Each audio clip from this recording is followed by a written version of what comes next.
So this year, this past year, 2021, I started with 4 rental properties, and in 2021, I sold 2 of the rental properties, listed 1, purchased a new primary home, and am renting the last one that we used to live in.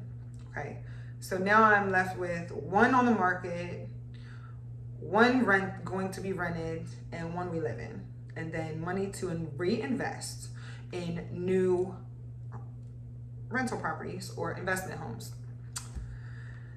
It's been a crazy year doing 3 flips at once. This was certainly the time to sell real estate that might cause you problems in the future, because real estate prices are at an all-time high.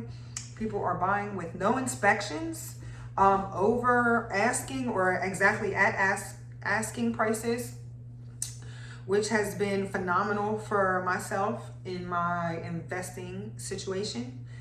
I currently can even sell my other home that I purchased 2 years ago for $60,000 to $70,000 in profits, with minimal input, financial input, or capital to fix up the house. So I've decided to rent that one because I think it will always be a good long-term rental. But I do have one current flip situation that has really have my gears going. Okay, so under the current circumstances, needing to not be a real estate expert, you do not need to be a flip expert. It's just a crazy market. People are getting away with things that they've never gotten away with, as far as how they fix the houses or what they've done, etc., etc.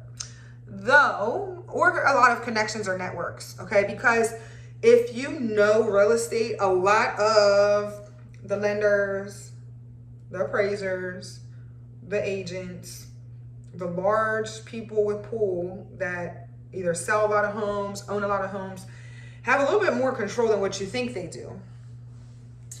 And I believe I came to this realization regarding inspections. And inspections are like this new thing for me, so that I use them appropriately. Okay, so my first home that I ever purchased, I did not get an inspection. Okay, I was 21 years old. I did not get an inspection. That house definitely needed an inspection from an inspector signed by me, someone that I chose to inspect the house for my protection. Okay, because it did not have a working furnace. The roof had 7 layers. It was bad.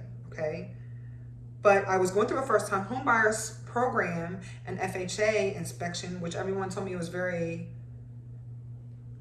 incumbent or whatever, but not incumbent. It was, intensive, but it wasn't at all. And it was passed for FHA and for the first-time home buyers program. That's when I realized a personal inspection hired by you, a personal inspector, has a different tone than a FHA inspector who's inspecting for the FHA loan and a VA inspector. They have no basic rights to you. Okay, that can really mess up your deal. So you use an inspector to know what problems you actually have in the house, right? And you can potentially use it to bring down the price of the house, which is normal. I mean, I've done it on this house that I bought in Louisiana. I did it on the house that I bought in York as well. Well, the other house I bought in York. So, and then on other deals, like two deals here, I got an inspection and try to negotiate down the price, and these are the costs that I'm going to incur. And in up north, the same thing. So the biggest thing I think that comes down to all this is that I've realized that some of the inspectors, whether they're VA or FHA, so let me just say that. So a VA and an FHA inspector has their own inspection for VA and FHA, and whatever you have to fix for them to approve it for the loan is appropriate. But an inspector that you hire and their recommendations have nothing to do with the VA and the FHA loan inspectors. Nothing to do with this. 2 completely separate different things. This over here, this side, the VA and the FHA loans, that needs to be resolved prior for them approving the house for a FHA or VA loan. On your regular inspection, your own inspection, Those are things that you need to know about, what you can negotiate with, or you can ask for to be repaired if you want to for the property that you want to buy, okay? So I had somebody that tried to buy my current house that's on the market, and they had the inspection done, and the inspector came back with a lot of different things that need to be fixed that I think were a little bit, I didn't think were as accurate. And I'm gonna be honest with you, there's things that I've seen in other inspections where I'm like, they missed that, they didn't call that. And that was like puzzling to me.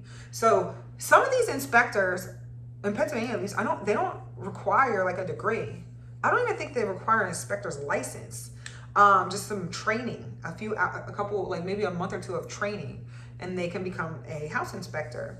They might not have any prior construction background, understanding how homes are built or how things are fixed, et cetera, because they said I had exposed like knob and tube. That's not, which it wasn't exposed, but there's definitely knob and tube in there. It's not active.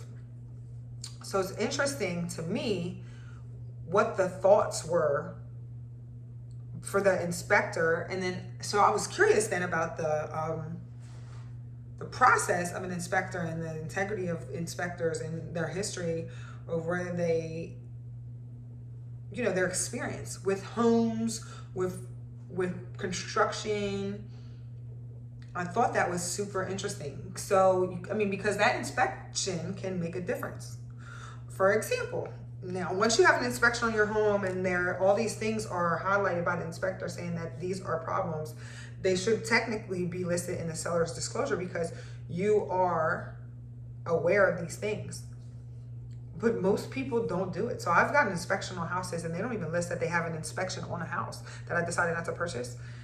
Because you can say, what you're supposed to do is say, you know, an inspection is, once the other realtor sends your realtor as the seller the inspection report, you have to tell people that you have one available.